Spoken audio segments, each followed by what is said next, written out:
পরবর্তী শ্লোকে আমরা শ্রবণ করব, বদন্তি তত্তত্ত্ববিদ্যম যজ্ঞানম অদ্বয়ম ব্রহ্ম ইতি পরমাত্মা ইতি ভগবান ইতি শব্দতে। এটা খুব সুন্দর শ্লোক, কিন্তু ভগবান শব্দের অর্থ, ভগবান শব্দের অর্থ এখানে শ্রীমদ্ ভাগবতমে আমরা অনেকেই জানি না ভগবান শব্দের অর্থ কি। তো সেই ভগবান শব্দের অর্থ সুত গোস্বামী বললেন, বদন্তি তত্ত্ববিদ্যম তত্ত্বম যজ্ঞানম অদ্বয়ম ব্রহ্ম ইতি পরমাত্মা ইতি ভগবান ইতি শব্দতে। শ্রীমদ্ ভাগবতমের প্রথম স্কন্ধের 2য় অধ্যায়ের 11 নম্বর শ্লোক, যেখানে ভগবান শব্দের অর্থ বর্ণনা করা হয়েছে। ভগবান শব্দের অর্থ কি? এখন এই কথাটা বড় বিচিত্র প্রশ্ন, বড় বিচিত্র কথা। আপনি দেখবেন সনাতন হিন্দু ধর্ম ছাড়া অন্যান্য ধর্মের মানুষদের যদি জিজ্ঞেস করেন ভগবানকে, তারা ঠিক বলে দেবে। খ্রিস্টান ধর্ম, ইসলাম ধর্ম, তারা একই ইয়েতে বিশ্বাস করে, তারা বলে দেবে আমাদের গড হচ্ছেন উনি। কিন্তু এই কথাটা যদি আপনি কোনো হিন্দুকে জিজ্ঞাসা করেন, 10 জনকে জিজ্ঞাসা করলে 10 রকম উত্তর পাবেন। 100 জনকে জিজ্ঞাসা করলে 100টা উত্তর পাবেন। 1 লক্ষ জনকে জিজ্ঞেস করলে 1 লক্ষ জনে উত্তর পাবেন। কেউ কেউ বলতে পারে আমি হয়তো ভগবান, কে আবার ভগবান, বাইরে ভগবান, আমি তো ভগবান। হ্যাঁ, কারণ আমার ভিতরেই আত্মা আর পরমাত্মা রয়েছে, তাহলে পরমাত্মা যার ভিতরে থাকে তিনিই ভগবান, এই কথা বলবেন। কিন্তু না আমি ভগবান, না আপনি ভগবান, না অন্য কোথাও ভগবান বলে কিছু আছে। ভগবান শব্দের অর্থ কি? এখানে বলা হচ্ছে বদন্তি তত্ত্ববিদ্যম, যে তত্ত্বদ্রষ্টা পুরুষ, তত্ত্ববেত্তা ব্যক্তিগণ, তারা বলছেন ভগবান হচ্ছেন একটি তত্ত্ব। জয় জয় শ্রী ভগবত কথা কি। ভগবান মানে এখানে কৃষ্ণও নয়, ভগবান হচ্ছে একটি তত্ত্ব। ভগবান হচ্ছেন একটি জ্ঞান। কি জ্ঞান? যৎ জ্ঞানম অদ্বয়ম, অর্থাৎ যে জ্ঞান হচ্ছে অদ্বিতীয় জ্ঞান, যার কোনো দ্বিতীয় নেই, যাকে জানলে আর কিছু জানার প্রয়োজন হয় না, সেই জ্ঞানের নাম ভগবান। জয় জয় শ্রী ভগবত কথা কি। সেই জ্ঞানকে কি বলা হয়? ব্রহ্ম ইতি পরমাত্মা ইতি ভগবান ইতি শব্দতে। এবার যদি সেই জ্ঞানের সংজ্ঞা করেন, সেই জ্ঞানের নাম হচ্ছে ব্রহ্ম, সেই জ্ঞানের নাম হচ্ছেন পরমাত্মা, সেই জ্ঞানের নাম হচ্ছে ভগবান। তাহলে ভগবান শব্দের অর্থ হচ্ছে, কেউ যদি আপনাকে বলে যে ভগবান কে, ভগবান শব্দের অর্থ হচ্ছে সেই অদ্বৈত জ্ঞান, যার কোনো দ্বিতীয় নেই। একম অহম দ্বিতীয় নাস্তি। এবং সেই জ্ঞানকে বিভিন্ন মানুষ বিভিন্ন রূপে আখ্যান দিয়েছেন। ব্রহ্ম ইতি পরমাত্মা ইতি ভগবান ইতি শব্দতে। তাকেই কেউ পরম ব্রহ্ম বলছে, তাকেই কেউ পরমাত্মা বলছে, তাকেই কেউ ভগবান বলছে। তা পরম তত্ত্বদ্রষ্টা সকলেই। তা আমাদের মধ্যে এই যে ব্রহ্ম, পরমাত্মা এবং ভগবান, এগুলো নিয়ে আমরা অনেক আলোচনা করেছি। এগুলোর মধ্যে এরা সবাই কিন্তু অভিন্ন, বিশেষ কোনো পার্থক্য নেই। উপনিষদের অনুগামী জ্ঞানীদের কাছে তা নির্বিশেষ ব্রহ্ম বলে মনে করেন। বেদের সার হচ্ছে উপনিষদ। হ্যাঁ, সেই উপনিষদের ওপর যারা নির্বাচন করে ভগবানকে জানার চেষ্টা করেন, তাদের কাছে সেই পরম ব্রহ্ম। আমরা নিজেদের মধ্যে লড়াই করছি, হ্যাঁ আমি কৃষ্ণ ভক্ত, আমার ভগবান সবচেয়ে বড়। আর যারা ব্রহ্মের উপাসনা করছে বলছে আমার ব্রহ্ম হচ্ছে সবচেয়ে বড়, কারণ সব গিয়ে সেই ব্রহ্মেই লীন হয়ে যায়। কিন্তু বাস্তবে হচ্ছে ব্রহ্ম, পরমাত্মা, ভগবান বাস্তবে সবই এক, যার মূল লক্ষ্য হচ্ছে জ্ঞান প্রাপ্ত হওয়া। আপনার মধ্যে সেই পরম জ্ঞানটা যখন চলে আসবে, তার মানে আপনি সেই ভগবৎ প্রাপ্ত হয়েছেন। আপনি কে, আত্মা যখন জানতে পারবেন, তখন আপনি পরমাত্মার অনুসন্ধান করতে লাগবেন, এবং তার দর্শন পাওয়া মাত্র, তাকে জানা মাত্র আপনার সেই জ্ঞান পূর্ণ হয়ে যাবে। সেই জ্ঞানের নামই ভগবান। তো তাই যারা উপনিষদ নিয়ে বেশি নাড়াচাড়া করেন, তাদের কাছে হচ্ছে অনুগামী, যারা উপনিষদের অনুগামী, তাদের কাছে পরম ব্রহ্ম হচ্ছেন ভগবান। যোগীদের কাছে পরমাত্মাই ভগবান, কারণ তারা নিজের হৃদয়ে হিরণ্য গর্ভরূপে ভগবান তাদের হৃদয়ে অবস্থান করেন, পরমাত্মা রূপে তাদের দর্শন দেন। যোগীরা একবারে চোখ বন্ধ করে সেই চতুর্ভুজ ভগবান বিষ্ণু, যাকে আমরা পরমাত্মা বলি, তার দর্শন করতে চান। এবং তারা যখন তার দর্শন পান জ্ঞানের মাধ্যমে, দর্শন পেতে গেলে আগে জ্ঞান লাভ করতে হবে। হ্যাঁ, অজ্ঞানী ব্যক্তি কখনো দর্শন পাবে না। তো তাকেই তারা ভগবান বলে মনে করেন। আর যারা আমাদের মতো ভক্তদের কাছে ভগবান হচ্ছেন সাকার, তিনি ওই পরম ব্রহ্ম পরমাত্মাই, তিনি কিন্তু এই সাকার স্বরূপ রূপ ধারণ করে এই জড়জগতে এসে আমাদের সাথে লীলা বিলাস করছেন। তো তাহলে বলা যায় যে ভগবান হচ্ছেন ঈশ্বর, যিনি সর্বোচ্চ সর্বশ্রেষ্ঠ তত্ত্ব। তো পরমাত্মা হচ্ছেন পরমেশ্বর ভগবানের আংশিক প্রকাশ, এবং নির্বিশেষ ব্রহ্ম হচ্ছেন পরমেশ্বর ভগবানের ছটা শরীরের জ্যোতি। পরমাত্মা হচ্ছেন ভগবানের আংশিক প্রকাশ। যারা পরমাত্মা বা যোগের উপাসনা করেন তারা ভগবানের আংশিক প্রকাশ দর্শন করছেন। যারা পরম ব্রহ্মের উপাসনা করেন তারা ভগবানের জ্যোতি, ভগবানের শরীর থেকে যে ছটা বেরোচ্ছে তার উপাসনা করছেন। আর যিনি ডাইরেক্ট ভগবানের উপাসনা করছেন তার মাধ্যমে তিনি একদম ভগবানকেই প্রাপ্ত হচ্ছেন। তো শ্রীমদ্ ভাগবতমের প্রথম অধ্যায়ের প্রথম শ্লোকেই বলা হয়েছে যে পরম সত্য তিনি হচ্ছেন পরম অভিজ্ঞ স্মরাট।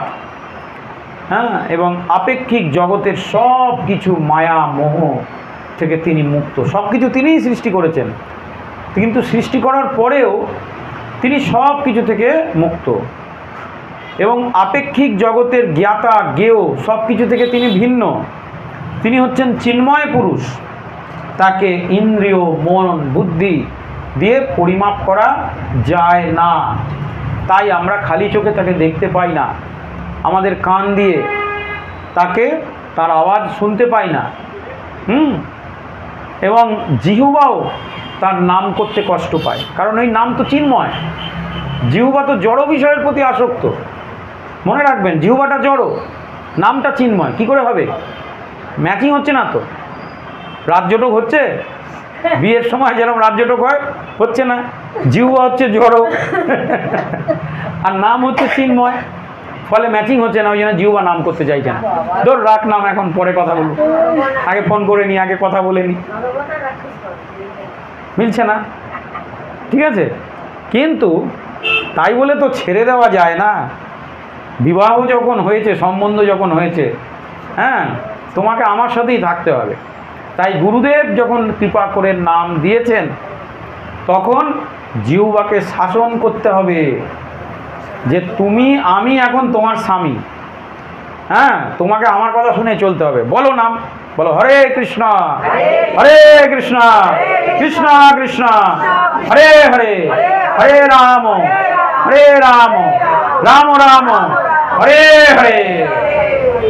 এইভাবে জিহ্বাকে শাসন করতে হবে, যেমন প্রকৃত স্বামী তার স্ত্রীকে শাসন করতে, জিহ্বাকে শাসন করতে হবে।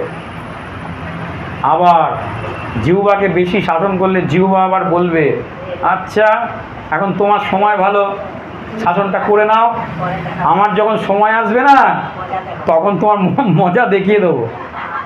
শুনবেন নাকি? জিহ্বা দাঁতের মধ্যে সেই ঝামেলা, একবার বলেছিলাম কাহিনীটা। একবার জিহ্বার সাথে বেশি রংবাজি করবেন না। হ্যাঁ, একবার জিহ্বার সাথে দাঁতের ঝামেলা হয়েছিল। এই আমাদের যে দাঁত, তার দুজনে ঝামেলা লেগে গেছে, দাঁত আর জিহ্বা। দাঁত বলছে আমি বড়, যা কিছু আসে আমি ভালো করে চিবাই, চিবিয়ে তুমি যদি সেই রসটা খালি আস্বাদন করে। আর জিহ্বা বলে আমি বড়, আমি আছি বলে তোর দাঁতের কাজ আছে, জিহ্বা দিয়ে আমি স্বাদ গ্রহণ করি। এবার দুজনের মধ্যে ঝামেলা হয়েছে। তখন দাঁত বলছে কি, বলছে আচ্ছা আমার সাথে বেশি ঝামেলা করছিস তো, আমি কিন্তু একা নই, আমি 32 পাটি দাঁত। এই 32 পাটির দাঁত দিয়ে যখন এমনি করে কামড়ে ধরবো না, জিহ্বা একবারে রক্তপাত হয়ে যাবে। আর জিহ্বা তখন বলছে আচ্ছা তুই তো 32টা আর আমি একটা জিহ্বা, এই একটা জিহ্বা দিয়ে এমন বাণী উচ্চারণ করব বাইরে বেরিয়ে যে বাইরে থেকে কিছু লোক এসে 32 পার্টি বাইরে বার করে দেবে। জয় জয় শ্রী ভগবত কথা কি শুধু বলবো, বাইরে গিয়ে দেখবে এসে এমন মার দেবে যে 32 কে 32 পুরো মুখের বাইরে হয়ে গেছে। সেই জন্যে হরিনামে আপনারা জিহ্বাকে শাসন করবেন, তাকে বোঝাবেন। তো না হলে আবার এই জিহ্বা তখন আবার আপনাদের সাথে বিরোধিতা করবে।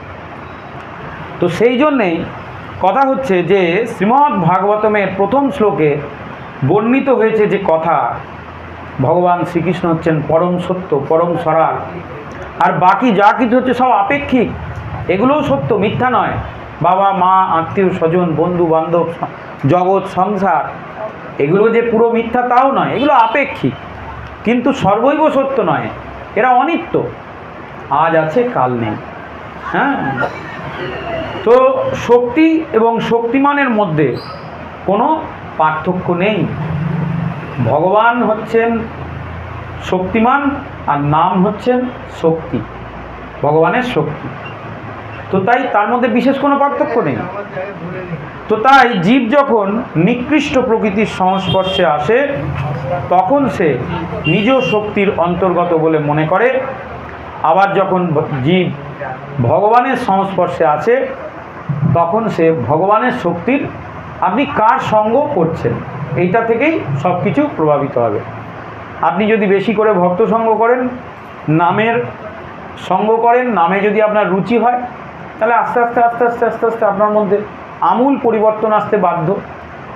আর যদি নামের সঙ্গ না করেন, নামের প্রতি যদি আপনার রুচি না হয়, তাহলে আস্তে আস্তে কি হবে যে আপনি অন্য নাম বহির্ভূত যে বিষয় বস্তু জগতের সঙ্গ করবেন। সঙ্গ আপনাকে করতেই হবে, আর সঙ্গ দোষে শতগুণ নাশে। আপনার যতই গুণ থাকুক না কেন, আপনি যে বংশে যে উচ্চ জায়গাতেই জন্মগ্রহণ করুন না কেন, আপনি সঙ্গটা কার করছেন সেই সঙ্গের মাধ্যমে আপনার ভবিষ্যৎ নির্বাচন হবে।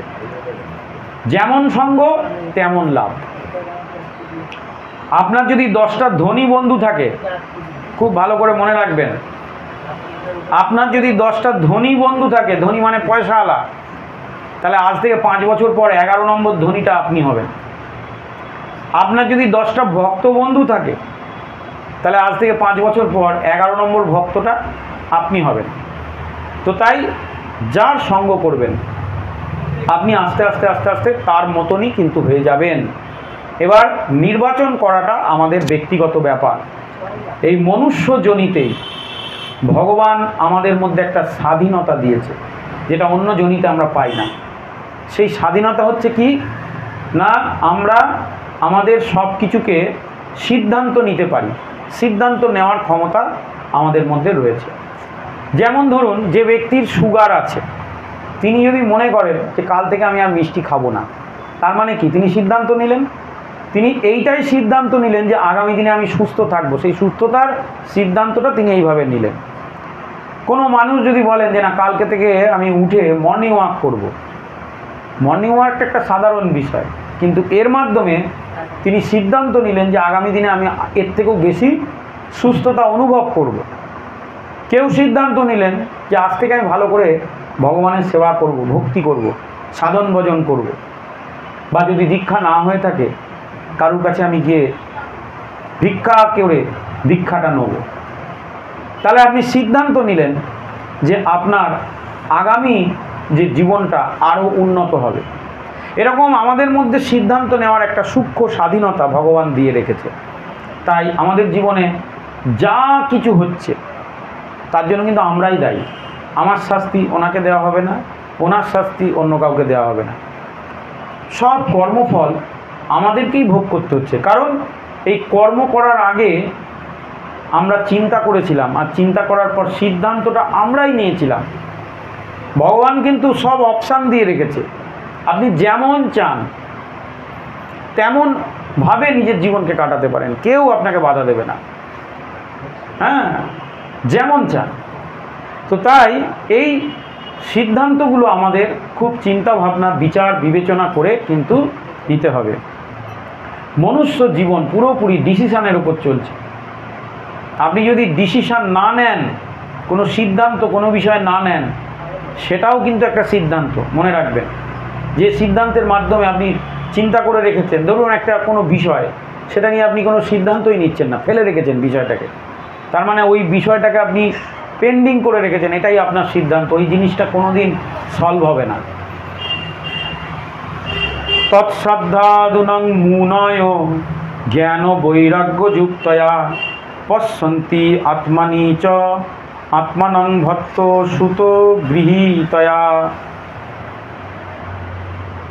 তৎশ্রদ্ধদোনা মুনয় জ্ঞান বৈরাগ্য যুক্তয়া পশ্যন্তি চ আত্মানং ভক্তা শ্রুত গৃহীতয়া।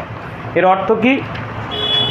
তো এই যে কথাগুলো আপনারা শ্রবণ করলেন এতক্ষণ, তৎ শ্রদ্ধা দয়ানাং, তাই সুত গোস্বামী বলছেন যে তাই, তৎ মানে তাই, তাই শ্রদ্ধা দানাং অর্থাৎ শ্রদ্ধাবান মুনি ঋষিরা বা মুনিগণ জ্ঞানম বৈরাগ্যম যুক্তয়া, এই ভাগবত ভক্তির সঙ্গে জ্ঞান আর বৈরাগ্যকে যুক্ত করেন।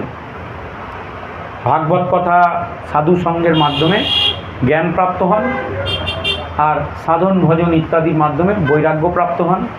তাই বলছেন তৎ শ্রদ্ধা দানাং মুনয়, তাই মুনি ঋষিরা সিদ্ধান্ত দিচ্ছেন জ্ঞান এবং বৈরাগ্যের সঙ্গে যুক্ত হয়ে পশ্যন্তি আত্মানি চ আত্মানাম, পশ্যন্তি মানে দর্শন করা, আত্মানি চ আত্মানাম অন্তর্মুখী হয়ে যান। অন্তর্মুখী হয়ে যান মানে নিজের অন্তরের ভিতরে তারা আত্মাকে দর্শন করেন। পশ্যন্তি আত্মানি চ আত্মানাম ভক্তা শ্রুত গৃহীতয়া, তাকেই প্রকৃত ভক্ত বলে আখ্যা দেওয়া হবে। যখন তিনি আত্মদর্শন করবেন, বাইরে আর কোনো কিছু খুঁজবেন না, তিনি প্রকৃত ভক্ত। আপনাদের জানা আছে নিশ্চয় যে ভগবান শ্রীকৃষ্ণ একবার যুধিষ্ঠির আর একবার দুর্যোধনকে একটা সুন্দর কাজ দিয়েছিলেন।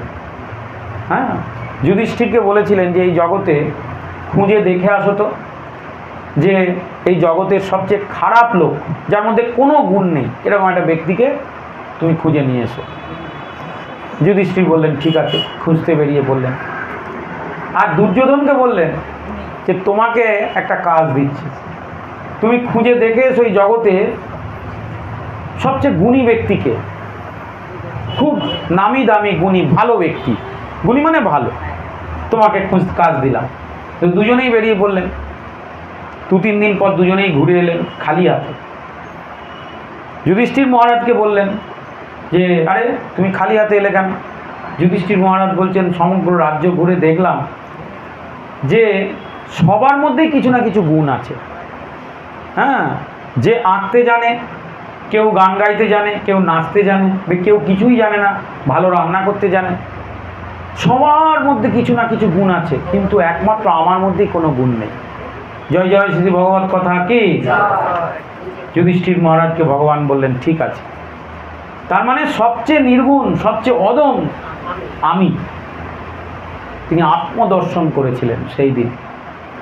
তিনি জাগতিক গুণ খুঁজে দেখলেন যে সবার মধ্যেই কিছু না কিছু ভালো গুণ আছে, থাকতেই হবে, একদম নির্গুণ কেউ নয়। হ্যাঁ, আর নির্গুণ শব্দের অর্থ কোনো গুণ থাকা না থাকা নয়। নির্গুণ মানে যেখান থেকে সমস্ত গুণের সৃষ্টি, সব গুণের যিনি আধার। তাই ভগবান হচ্ছেন একমাত্র নির্গুণ। আমরা কোনোদিন নির্গুণ হতে পারি না, আমাদের মধ্যে কিছু না কিছু গুণ আছেই আছে। সমাজের সবচেয়ে নিকৃষ্ট ব্যক্তিটার মধ্যেও দেখবেন একটা সুন্দর মন আছে।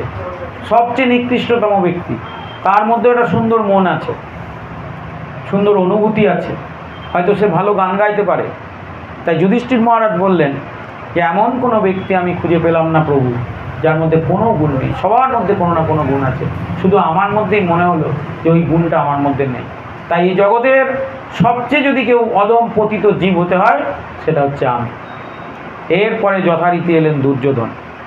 দুর্যোধন এসে বললেন যে হে প্রভু, আপনি আমাকে যে কার্য দিয়েছিলেন, আমি সবার বাড়ি বাড়ি রাজ্যে ঘুরে গিয়ে দেখলাম, হ্যাঁ, যে সবার মধ্যে অনেক ভুল ত্রুটি আছে, কিছু না কিছু কমি আছে, এবং আমার মধ্যেই একমাত্র কোনো কমি নেই, সমস্ত গুণ যেন আমার মধ্যেই সীমাবদ্ধ। হ্যাঁ, কারণ উনি সত্যি গুণী ছিলেন, এটা হাসার কথা নয়। দুর্যোধনের প্রচুর গুণ ছিল, প্রচুর গুণ ছিল, থাকবে না কেন? কুরু বংশের সন্তান, বংশটা তো ভালো, শুধু পাল্লায় পড়ে খারাপ হয়ে গিয়েছিল। যখন শকুনি মামা তার সঙ্গে হলো, আর বাবা তাকে অত্যন্ত স্নেহ করত, তার সমস্ত আবদারে, তার সব কিছুতে তাকে সায় দিত, এই দুটো কারণে সে ওরম হয়ে গেছিল। কিন্তু শকুনি আসার আগে এই ভাইরা কিন্তু একসাথেই খেলাধুলা করতো, যৌথ সম্পরিবার ছিল তাদের, খুব আনন্দে থাকতো, একই টোলে তারা পড়াশোনা করতো, একই শিক্ষক দ্রোণাচার্য তার কাছ থেকে তারা অস্ত্র শিক্ষা করেছে, কোনোদিন ঝামেলা করেনি, ঝগড়াঝাটি করেনি। কিন্তু যখন থেকে এই মামা এসে জুড়ে বসলো, হ্যাঁ, তখন থেকেই কিন্তু তার মধ্যে তাহলে সঙ্গ নির্বাচন আমাদের করতে হবে।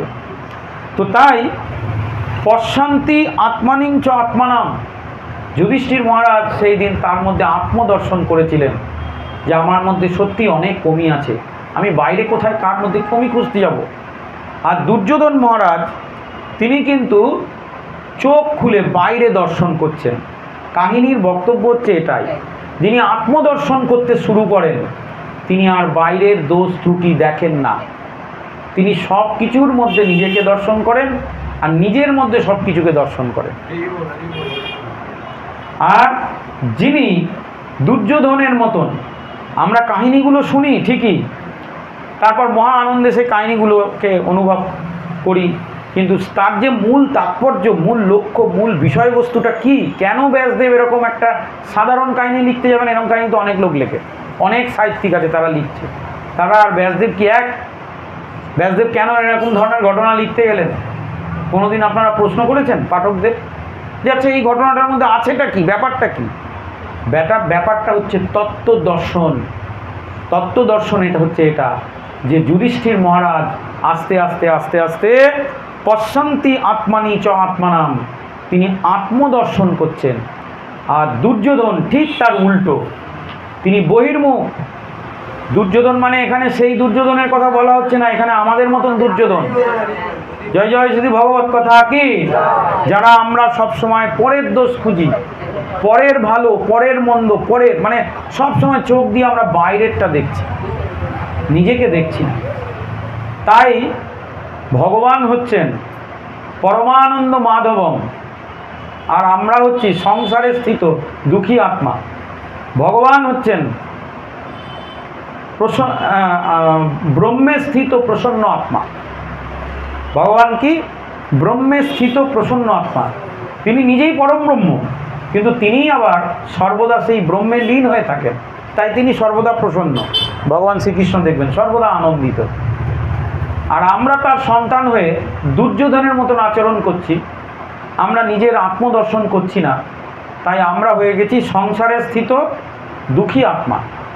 তো এখানে পশ্যান্তি চ আত্মানাং ভক্তা শ্রুত গৃহীতয়া, ভক্তদেরকে বলছেন যে শ্রদ্ধাবান হও, শ্রদ্ধাবানাম লভতে জ্ঞানাম, শ্রদ্ধা না থাকলে তুমি জ্ঞান অর্জন করতে পারবে না। জ্ঞান অর্জন করতে বসে মনে হবে যে ওর থেকে বেশি তো আমি জানি। আর যদি শ্রদ্ধা থাকে তখন যুধিষ্ঠিরের মতন হবে। এবং জ্ঞান ও বৈরাগ্য যুক্তায়া, ভগবানের ভক্তি করতে গেলে জ্ঞান এবং বৈরাগ্য দুটির বিশেষ প্রয়োজন। তখন পশ্যান্তি আত্মানাং চ আত্মানাম, নিজের আত্মদর্শন করুন। আর আত্মদর্শনের সবথেকে সহজ উপায় আমি আপনাদের বারবার বলেছি, চোখ বন্ধ করে থাকা। চোখটাকে বন্ধ করে রাখুন। হ্যাঁ, চোখ বন্ধ করলে ঘুম এসে যায় না? ঘুমান না, কি আছে বলছে বলুন। ট্রেনে যাবেন, চোখটাকে বন্ধ রাখবেন। বাদাম ভাজা, মুড়ি ভাজা, চাল ভাজা, কে উঠলো নামলো এসব বেশি দেখার দরকার নেই, চোখ বন্ধ করে থাকুন। চোখেরও রেস্ট হবে। আত্মদর্শন শুরু হয় চোখ বন্ধ করার পর থেকে। ধ্যান শুরু হয় চোখ বন্ধ করার পর থেকে। যতক্ষণ আপনি চোখ খুলে রাখবেন ততক্ষণ এই জগৎ আপনাকে বহির্মুখ করতে চাইবে। আপনি দেখতে না চাইলেও আপনাকে দেখানোর চেষ্টা করবে, জোর করে দেখাবে। কারণ এই ইন্দ্রিয়গুলো হচ্ছে বহির্মুখ। আমাদের কটা করে চোখ? 3টে করে চোখ। এই দুটো আর আরেকটা চোখ আছে জ্ঞান চক্ষু, এগুলো চর্মচক্ষু। তা যখন আপনি একটা চোখ বন্ধ করবেন তখনই তো আর একটা চোখ খুলবে।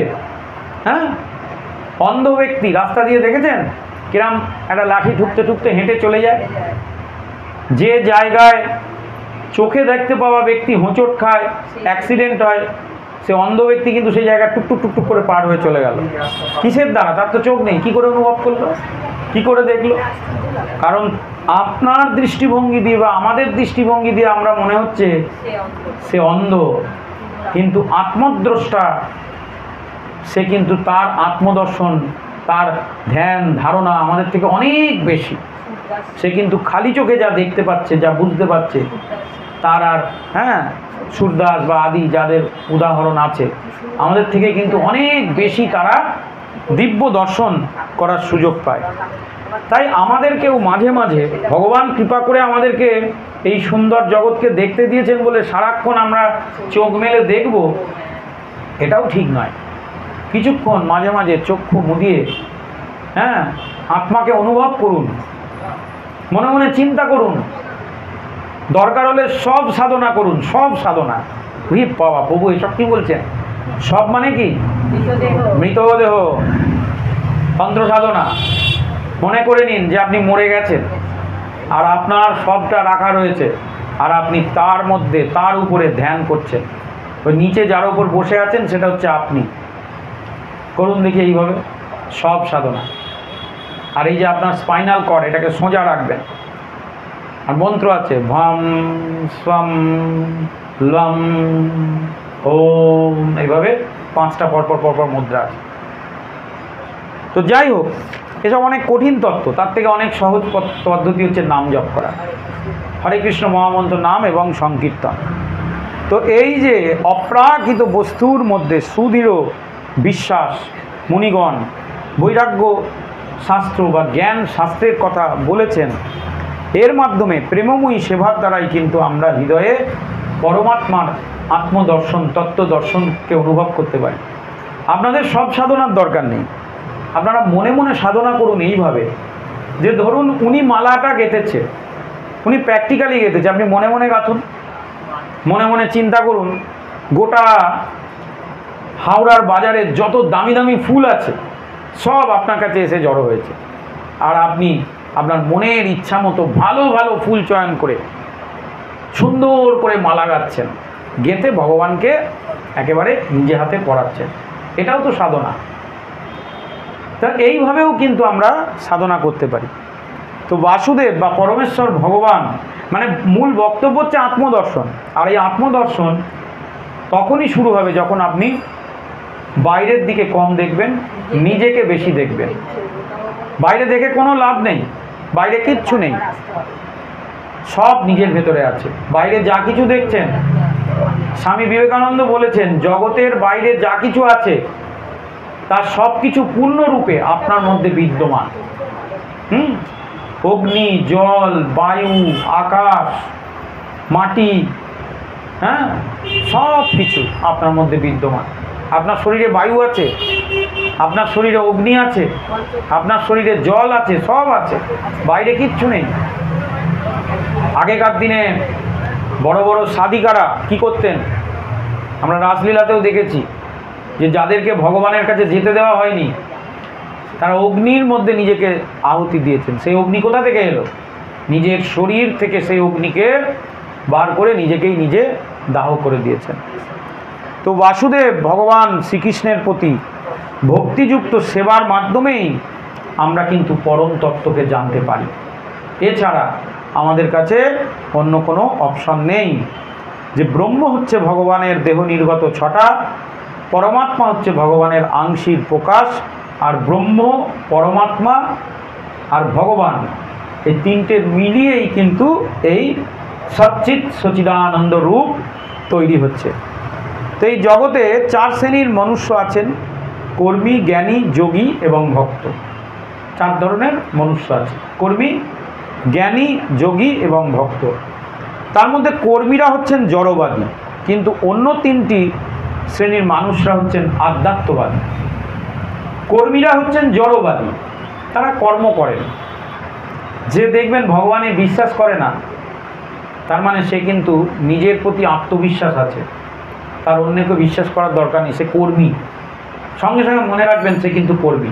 কর্মী কী করে চিনবেন? যে ভগবানে বিশ্বাস করে না, তার মানে সে কর্মে বিশ্বাস করে, সে জানে যে আমি কর্মের মাধ্যমে সেই জিনিসটাকে উপার্জন করতে পারি। আর জ্ঞানী, যোগী আর ভক্ত এরা হচ্ছে আধ্যাত্মবাদী। কর্মীরা হচ্ছেন জড়বাদী, অন্য তিনটি শ্রেণীর মানুষ হচ্ছে আধ্যাত্মবাদী। সর্বশ্রেষ্ঠ আধ্যাত্মবাদী কোন কে? তাহলে যিনি ভক্ত। তাহলে যদি জ্ঞানী, যোগী এবং ভক্ত এদের মধ্যে যদি স্তর করি, তাহলে তার মধ্যে সর্বশ্রেষ্ঠ হচ্ছে ভক্ত। তাহলে মনুষ্যের মধ্যে 4 রকমের ভাগ: কর্মী, জ্ঞানী, যোগী এবং ভক্ত। তাহলে সর্বশ্রেষ্ঠকে ভক্ত, সর্বশ্রেষ্ঠ কিন্তু ভক্ত। সে যোগী উপাসনা করে যতই তার তপস্যা করে যাই কিছু করুক না কেন, একজন ভক্ত ভগবানের সাধারণ থেকে সাধারণ সেবার মাধ্যমে সে কিন্তু ভগবানকেই প্রাপ্ত হয়ে যায়। তো তাই ভগবানের ভক্ত হচ্ছে সর্বশ্রেষ্ঠ। দ্বিতীয় স্তরে যারা রয়েছেন, তো এইভাবে সমস্ত ভক্তদের মধ্যেও আবার 3 রকমের ভাব আছে: উত্তম ভক্ত, মধ্যম ভক্ত, অধম ভক্ত। উত্তম ভক্ত, মধ্যম ভক্ত, অধম ভক্ত। অধম ভক্তকে যিনি মনে করেন আমি একমাত্র ভক্ত, বাকি সব অভক্ত, এ হচ্ছে অধম ভক্ত। মধ্যম ভক্তকে যিনি মনে করেন আমিও ভক্ত, উনিও ভক্ত, সবাই ভক্ত, ইনি হচ্ছেন মধ্যম শ্রেণীর ভক্ত।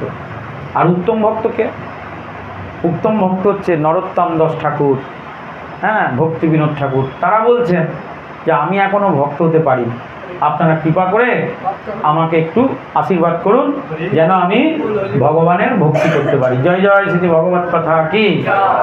তাহলে ভক্ত 3 প্রকার: উত্তম, মধ্যম আর অধম। আপনারা উত্তম, উত্তম ভক্ত না, আপনারা সত্যি উত্তম ভক্ত। কারণ আমি যদি এখনই কাউকে জিজ্ঞেস করি, আপনারা বলবেন না প্রভু আমি তো এখনো ভক্ত হতে পারিনি, আমাকে কৃপা করুন, বলেন কি না? তাহলে আপনারা উত্তম ভক্ত। আমি বলছি তো, যেখানে আমি বলছি সেখানে কোনো অসুবিধা নেই।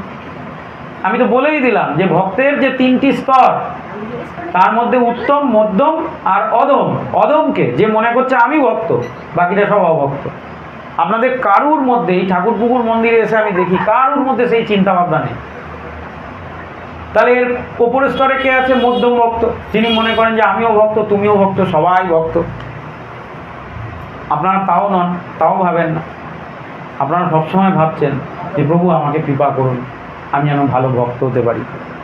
তাই আপনারাই হচ্ছেন উত্তম ভক্ত। তাই আপনাদের জন্য একবার উচ্চস্বরে হরিধ্বনি, হরে কৃষ্ণ হরে কৃষ্ণ কৃষ্ণ কৃষ্ণ হরে হরে, হরে রাম রাম রাম হরে হরে। মনে রাখবেন যে চিন্তা ভাবনা সবসময় পজিটিভ রাখতে হবে। পজিটিভ চিন্তা রাখলে আপনি যদি ভাবেন যে না সত্যি প্রভু বলছে বলুক,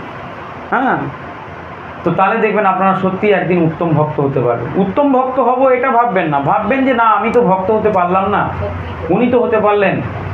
কেউ ভালো গান গাইলে তাকে প্রশংসা করলেন যে বাহ সত্যি আপনি দারুণ কীর্তনটা করলেন, আমি যদি এরকম কীর্তন করতে পারতাম। কেউ ভালো পাঠ করলে তাকে বলবেন বাহ আপনি কত সুন্দর হরিকথা বললেন, আমিও যদি কৃপা করেন এরকম বলতে পারতাম। কেউ ভালো নাম জপ করছে, আপনি তো পারছেন না করতে, বাহ আপনি কত দূর এগিয়ে গেছেন। তখনই তো চিন্ময় প্রভাব আপনার মধ্যে আসবে। আমরা যে চিন্ময় ধামে যেতে চাই, সেই ধামের ব্যবহার আচরণ এরকম। আর এই জগৎটা হচ্ছে মাৎসর্য, ঈর্ষা, হিংসা, মাৎসর্যময় জগৎ। এই জগৎটা কেমন? ঈর্ষা, হিংসা, মাৎসর্যময় জগৎ। আপনি তিলক পরেই দেখবেন বাবা তিলক কেটে মঠে যাচ্ছে, আপনি জব করছেন, অন্যের ভাল লাগছে না কেন? কারণ এটা তো চিন্ময় জগৎ নয়, এটা তো ঈর্ষা, হিংসা, মাৎসর্যপূর্ণ জগৎ। তাই আপনার এই আচরণ অন্যের পছন্দ হচ্ছে না। কিন্তু আপনাকে চিন্ময় জগতের মতো হতে হবে। যদি ভগবান লোকে ফিরে যেতে চান, তাহলে ভগবানের লীলা কথা শুনলে হবে না, ভগবানের মতন হতে হবে, তার মতো আচরণ করতে হবে। তার জ্ঞান, বুদ্ধি, শিক্ষা ওগুলোকে নিজের জীবনে প্রয়োগ করতে হবে। আমাদের জীবনের সমস্যা হচ্ছে কোথায় জানেন? ভগবানকে আমরা জানি কিন্তু মানি না। আমরা ভগবানকে সিংহাসনে বসিয়ে রেখে তার পুজো করি, কিন্তু কখনো তার জীবনের সেই আচরণগুলো আমরাকে নিজের জীবনকে প্রভাবিত করতে পারি না, তাই না? আমরা মহাপ্রভুকে ভগবান বানিয়ে দিলাম, দিয়ে তাকে সিংহাসনে বুঝিয়ে পুজো করলাম, এটা সবচেয়ে সহজ কাজ। কিন্তু মহাপ্রভু যে শিক্ষাগুলো দিল, যে আচরণটা করলো, যে ভাবধারায় আমাদের প্রভাবিত করলো, আমরা কিন্তু সেই জিনিসটা নিজের জীবনে প্রয়োগ করলাম না। আমাদেরকে পাঠক মহল, গুরু মহল, সব মহলের লোকেরা এসে বলল, মহাপ্রভুর একটা বিগ্রহ করো, করে রোজ ধূপকাঠি দেখাও, দেখবে মহাপ্রভু কৃপা করল। কিছুই কৃপা হলো না, ঘন্টা আজীবন ঘন্টা নাড়িয়ে যান, কোনোদিন কৃপা করবে না মহাপ্রভু। তার কারণ যৎ জ্ঞানম অদ্বয়ম, সেই যে জ্ঞান রূপে ভগবান আপনার কাছে এসেছেন, সেই জ্ঞানের যতক্ষণ প্রয়োগ না হবে, আচরণে না আসবে, কৃষ্ণ যে সমস্ত লীলা করেছেন, ভগবান রামচন্দ্র যেসব লীলা করেছেন, তারা হলো লীলা পুরুষোত্তম। হয়তো সব আচরণ আমাদের জন্য মানে নয়, কিন্তু কিছু বাদ দিয়ে আমরা বাকি আচরণগুলো, সত্য কথা বলা, সৎ পথে চালা, অন্যের বিপদে নিজেকে এগিয়ে নিয়ে যাওয়া। কেন তাকে ভগবান বলে সমাজ পূজা করছে? কি দিয়েছে রাম তাকে? কি দিয়েছে কৃষ্ণ তাকে? কিছুই তো দেয়নি। সে তাকে চেনেই না, জানেই না, দেখেনি, অন্যের থেকে এসে বসিয়ে দিয়েছে। কেন পূজা করছি? তাহলে কেন আপনি সেই আচরণটাকে নিজের জীবনে আনবেন না? আমাদের শাস্ত্রে বলা আছে, বেদে, নর সে নারায়ণ। আপনাকে এখানে দাঁড়িয়ে নারায়ণ হতেই হবে। এই নারায়ণ হচ্ছে একটা পদ, তবে আপনি সেই লোকে ফিরে যেতে পারবেন। নর সে নারায়ণ, একটা মনুষ্য, তার মধ্যে পূর্ণতা আসবে, পরিপূর্ণতা আসবে। আপনি যখন ঠিক সেই রকম হবেন, তার তুল্য হবেন, তার মতন হবে। লোকাল ট্রেনে সফর করতে গেলে লোকাল ট্রেনের মতো হতে হবে। এসি ট্রেনে সফর করতে গেলে লোকাল ট্রেনের মতো আচরণ করলে তো হবে না।